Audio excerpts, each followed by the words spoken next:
Celui qui croira en Christ va être sauvé. Voir, c'est croire, et croire, c'est voir la volonté de Dieu. Dans notre histoire de croire en Dieu, c'est la foi qui est importante. Les gens du monde doivent voir pour croire, mais nous devons croire pour voir. Mesdames et messieurs, bienvenue dans votre émission Entre nous. Aujourd'hui, entre des faux pasteurs qui vous enseignent des insanités et quelqu'un qui vient vous dire que Jésus c'est Satan, nous allons parler de ces trois sujets. Voilà pourquoi je vous dis générique, s'il vous plaît.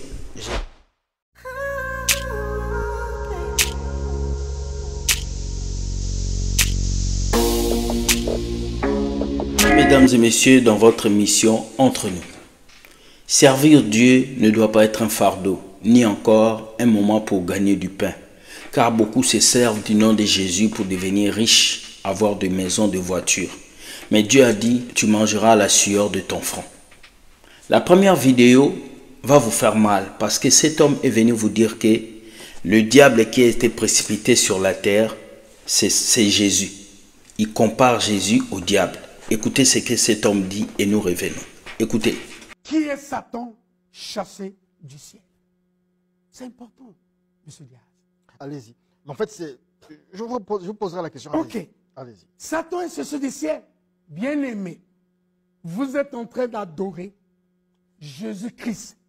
Jésus-Christ a dit à l'humanité que personne n'est descendu du ciel si ce n'est le moi, le Fils de l'homme. Il dit personne n'était monté si ce n'est moi, le Fils de l'homme, qui est descendu du ciel. Ça, c'est Jean 3, verset 13. Éphésiens 4, verset 10. Il est dit, celui qui est descendu, c'est le même qui est monté. Donc, celui qui était descendu du ciel, c'était Jésus, qu'on appelait Satan. Du ciel, c'était Jésus, qu'on appelait Satan. Du ciel, c'était Jésus, qu'on appelait Satan. Selon Ésaïe 14, verset 12 et Ézéchiel 28, verset 12. Satan a été chassé du ciel. La seule personne qui a quitté le ciel est venue sur la terre, c'est Jésus. Jésus a dit à l'humanité, je suis venu du ciel, je repars au ciel. Le même qui est descendu, c'est le même qui est monté. Pourquoi il était chassé du ciel? Très bien. C'est parce qu'il commençait à avoir de l'orgueil parmi les anges. Il se disait, mais nous on se trouve dans une dimension. Où est celui qui nous a créés? Pourquoi je ne peux pas être adoré? Voilà pourquoi vous adorez Jésus-Christ. Un enfant né, illégitime, un enfant bâtard, où sa maman conçoit la grossesse de Jésus sans qu'elle soit mariée. Et vous ne vous gênez pas d'adorer un être humain né dans le ventre d'une femme. Gênez-vous, réveillez-vous bien-aimés. À quel point on peut être aveuglé? Donc, quand vous adorez Jésus, bien-aimé, vous êtes en train d'adorer Lucifer. C'est le nom de Jésus. Le nom qui a été caché dans les 7 tonnerres, que je souhaiterais lire aux bien-aimés. Je suis dans l'Apocalypse 10. Je ne veux pas tout lire, vous pouvez lire Apocalypse 10, versets 1 à 8. Il tenait dans sa main un petit livre ouvert. Il posait son pied droit sur la mer et son pied gauche sur la terre. Il criait d'une voix forte, comme réjouit un lion, le lion de la tribu de Juda. Quand il cria, les 7 tonnerres firent entendre leur voix. Quand les 7 tonnerres eurent fu entendre leur voix, j'allais écrire. J'ai entendu du ciel une voix qui disait, c'est ce qu'ont dit les 7 tonnerres, ne l'écris pas. C'est le nom de Lucifer. Ça n'existe pas. Vous avez écouté ce qu'il a dit. Jésus a dit, personne n'est descendu du ciel si ce n'est le Fils de l'homme. Mais cet homme a un problème avec le français. La Bible parle de précipitation et de descendre. Quelqu'un qui descend prend la décision de descendre. Mais quelqu'un qui est précipité, c'est quelqu'un qu'on a poussé. Le diable a été précipité à cause de son orgueil, à cause de sa désobéissance. Le diable n'a pas décidé de descendre sur la terre. C'est Dieu qui l'a chassé sur la terre. C'est différent de Jésus-Christ qui a décidé de venir mourir pour nous sur la croix. C'est deux choses différentes que cette personne ne comprend pas. Voilà pourquoi vous ne devez pas continuer à suivre ces genres de pasteurs qui ont des propos assez incohérents concernant la Bible. De un, il a un problème de compréhension. De deux, il n'a pas le Saint-Esprit pour l'aider à comprendre. Et c'est triste, une personne pareille, on l'appelle dans un débat télévisé pour qu'il puisse parler de bêtises pareilles. Voici les pasteurs de 2024. Certains pasteurs, parce qu'il y a des vrais pasteurs. Mais ça, c'est les faux pasteurs qui parlent avec leurs émotions, qui parlent avec leurs sentiments. Alors que le service de Dieu, ce n'est pas les émotions, ce n'est pas les sentiments, ce sont des décisions personnelles qu'on doit prendre car nous gérons les âmes des personnes. Triste de voir qu'un pasteur vient dire que Satan, c'est Jésus-Christ. Ça m'a fait très mal, mais je voulais vous faire comprendre ça pour que vous puissiez ouvrir vos yeux. La deuxième vidéo, moi je pensais que Francis Ngannou boxait seulement dans les rings. Je n'avais jamais compris qu'il y avait aussi la boxe à l'église. Je n'ai jamais compris qu'on devait aussi vous boxer pour que vous soyez délivrés.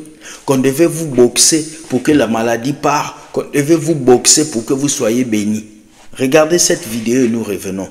La boxe spirituelle. Regardez. Watch, brethren.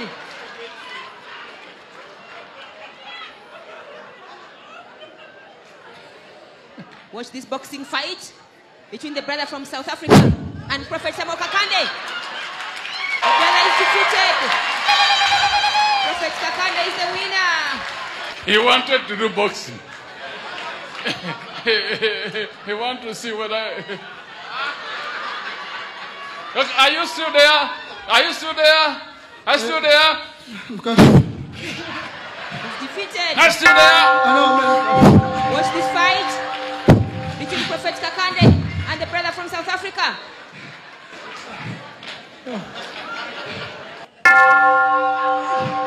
Let the fight begin between the brother from South Africa and Prophet Kakande. The fight is going on. In the ring is the brother from South Africa. Knockout. In the ring is the brother from South Africa and Prophet Kakande.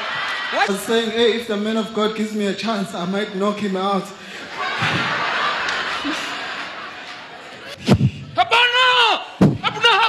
Watch what is happening. Who takes the knockout?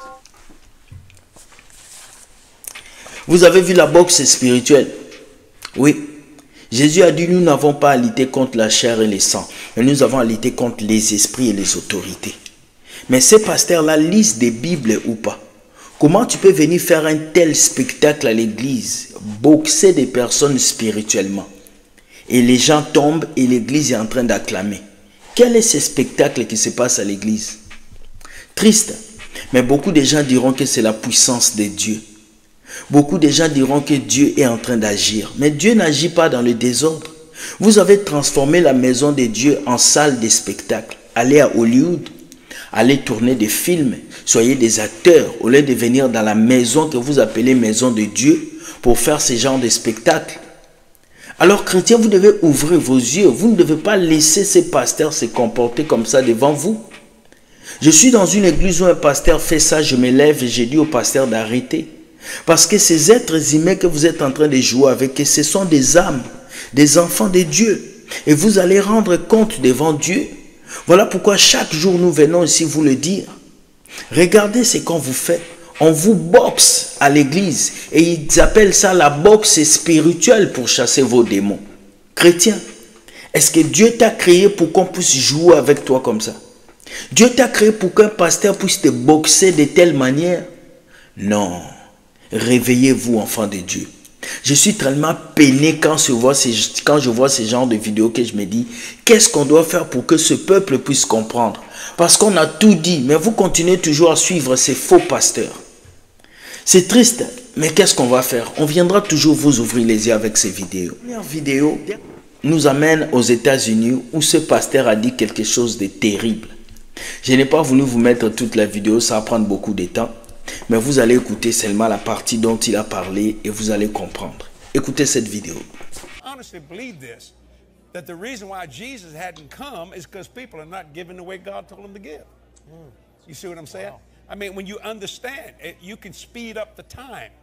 What we're doing here at this Victory-thon is to move you by faith to give. But to get Jesus to speed, or the Father to speed up the time. Right. See? And he wants. Je vous mets dans le contexte. Ce pasteur était en train de demander l'argent pour construire l'église. Et les gens n'ont pas donné l'argent. Et il a dit, vous savez pourquoi Jésus ne revient pas? Jésus ne revient pas parce que les chrétiens ne donnent pas assez d'argent à l'église. Parce que si vous donnez beaucoup d'argent à l'église, ça va accélérer le retour de Jésus. J'aimerais dire à ce pasteur que tu te trompes. Vraiment, ce pasteur n'a pas compris que le retour de Jésus dépend de Dieu et non de nous. Ce n'est pas parce qu'on donne la dîme, ce n'est pas parce qu'on donne l'argent à l'église que Jésus va revenir. Rien de ce que nous pouvons faire va activer le retour de Jésus, si ce n'est sa propre décision. Alors vous devez quitter ces pasteurs qui vont vous tromper. Ils viendront avec des pseudos, avec des phrases, des mots, juste pour que vous puissiez donner votre argent, pour que votre porte-monnaie puisse saigner. Mais c'est à vous les chrétiens d'avoir le discernement. C'est à vous d'ouvrir vos yeux et de dire, je ne vais pas par là parce qu'il y a un faux pasteur. Je dois tourner par là parce qu'il y a un vrai pasteur. Je ne viens pas vous dire que tous les pasteurs sont faux, mais je viens vous dire qu'il y a des faux pasteurs et il y a des vrais pasteurs. Le vrai pasteur va s'occuper de ton âme, il va laisser ta poche tranquille. Le vrai pasteur va chercher à travailler pour ne pas dépendre du peuple de Dieu. Le vrai pasteur va prendre soin des brebis, comme Jésus avait dit à Pierre, si tu m'aimes, paie mes brebis. Si tu m'aimes, paie mes brebis. Mais aujourd'hui, ce sont les brebis qui nourrissent les bergers et les bergers ne nourrissent pas les brebis. Changez et montrez-nous que vous êtes des vrais hommes de Dieu et nous allons vous suivre, nous allons vous encourager car ici nous encourageons aussi les vrais hommes de Dieu. Sur ce, je finis cette vidéo en vous disant soyez bénis, que Dieu vous garde. Dites-moi ce que vous pensez de ces 3 vidéos en commentaire et ouvrez vos yeux afin que Dieu puisse vous bénir. Sur ce, si vous avez des questions à nous poser, vous avez quelque chose et vous voulez que nous puissions intervenir, écrivez-nous par email ici. Nous allons vous répondre et vous aurez toutes vos réponses comme il faut. Bonne journée, soyez bénis. Sachez que je vous aime comme ça et que Dieu gagne toujours. Le diable va toujours perdre. Bye bye et ciao.